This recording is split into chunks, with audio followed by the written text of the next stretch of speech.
Moiraine and her charges are diverted from their path by an unexpected encounter. This diversion reveals many things. Hello, everyone. I'm Steve from Valhartv, and today I'll be reviewing The Wheel of Time, Episode 7. So this episode begins with Tigraine rushing through the snow. So this is basically the Battle of the Shining Walls, and it's the final battle that ended the Isle War. So this wasn't a bad opening sequence. It really wasn't. But it was a little unbelievable. Tigraine is pregnant in this, and we see that she has a baby, a little baby boy, after she takes out a whole bunch of guys, because she's very skilled. So it was kind of cool, but at the same time, again, very unbelievable because she's pregnant. I've known quite a few pregnant women, and I don't believe any of them could have ever done that. And I don't believe any doctor would recommend that either. So, but I mean, I don't know. You know what I mean? This is a fantasy world. It is what it is on that. But it still wasn't a bad opening sequence. I actually kind of, I did enjoy it. Thought it was neat. It just really wasn't believable. When we cut back to the group, though, they're upset about Matt's decision to stay behind. And even Moiraine is concerned as she knows what the decision he would make is if he was the Dragon Reborn and she brought him to the Dark One. So that was a very interesting thing that she talked about with Lan there. So I thought that was really good as well. But they are in this place called the Ways, and it's basically a gateway that connects numerous different islands with all these types of bridges. And then waypoints that they have to open up with magic to go through. So I thought that was actually really kind of cool. The whole thing looks really sweet because it's pitch black, and we get like a shot where we see a whole bunch of torch light, and then it pans back to show like this big giant walkway that they're on, and it's all pitch black, looks like a cavern type thing. It was really cool looking. But like another cool part of this was the wind called Makin Shin. It basically speaks to you and tells things that maybe are true or maybe not. And in this case, it taunts the group about the decisions that they've made throughout the journey. So I actually thought that was really cool to watch. Like this whole sequence here was really good. And then we get to see the fortress city of Feldora and the barren wasteland around it. Now this was a really good shot to show for a city. Like a city's small compared to like this giant landscape around it, and it's all just barren wasteland. It was great looking. I actually really liked that. And this is where the episode kind of throws some stuff at us that you don't really see on screen. So I thought that was very, very disappointing the way they kind of did this, and we'll go into it. Like, we know that Rand and Egwene have been a thing since we saw them in, Two Rivers. But, that was really it. They were kind of on and off because of Egwene's decision to become a wisdom who apparently never marry. So I'm like, it is what it is for that. But at the same time, that's a little strange, you know what I mean? And then they throw Perrin into the mix. And I'm like, wait, what? I'm like, why are we throwing Perrin in this thing to make a triangle, And he apparently likes Egwene, and he always has or something. It was really odd the way they did it. And then on top of all of that, Nynaeve has a love interest in this now.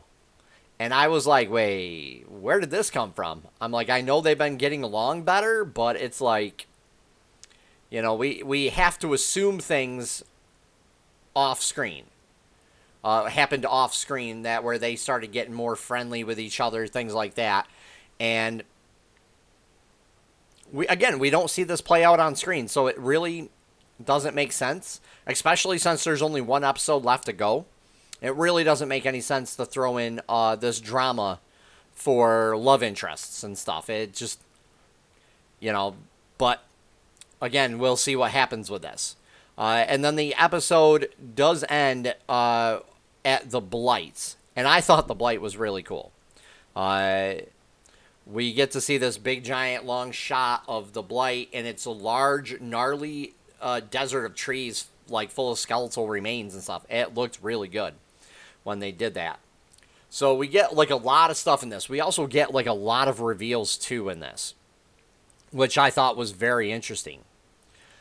So we get like a whole bunch of things with land, for instance, and we don't really get what Moraine's overall plan is, even though we do see towards the end what she is willing to do again. So again, very interesting. The lighting in this was a little off in some places, was a little too bright in a couple of shots, but other than that, it wasn't bad. The city itself isn't as large as some of the others, but it's great. The way that they pan out, do a shot of it with all the bleakness around it, it was really good. And the fact that the inside of the city is kind of bleak and run down as well really shows how much detail they've put into this and to match it, to match everything outside of it. So I thought that was really good in this. And again, the blight, fantastic looking too. I can't wait to see more of that. And the acting in this is starting to pick up. Like last episode, it was a little bit better. This episode, it's a little bit better again. But the series suffers from being too short, in my opinion. Let me know down below what you guys think.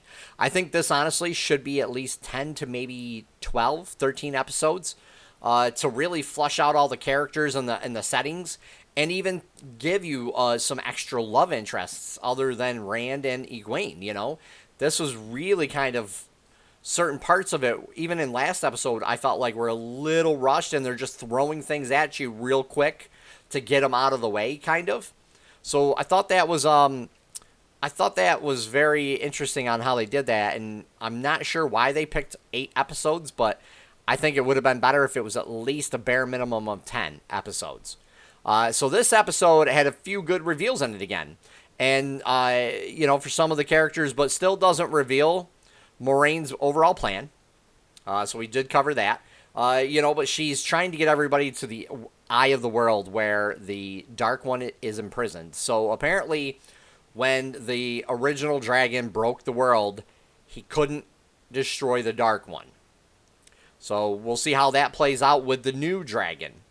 And in fact, excuse me, it looks like they have finally revealed who the dragon is, and that it would be honestly consistent with the books, but at the same time, not really sure how to really go about it, because they have done some changes from what some of the people have told me, like some friends who have read the book and stuff. They've made some changes to it, changed certain things for when they happen versus when they did in the books.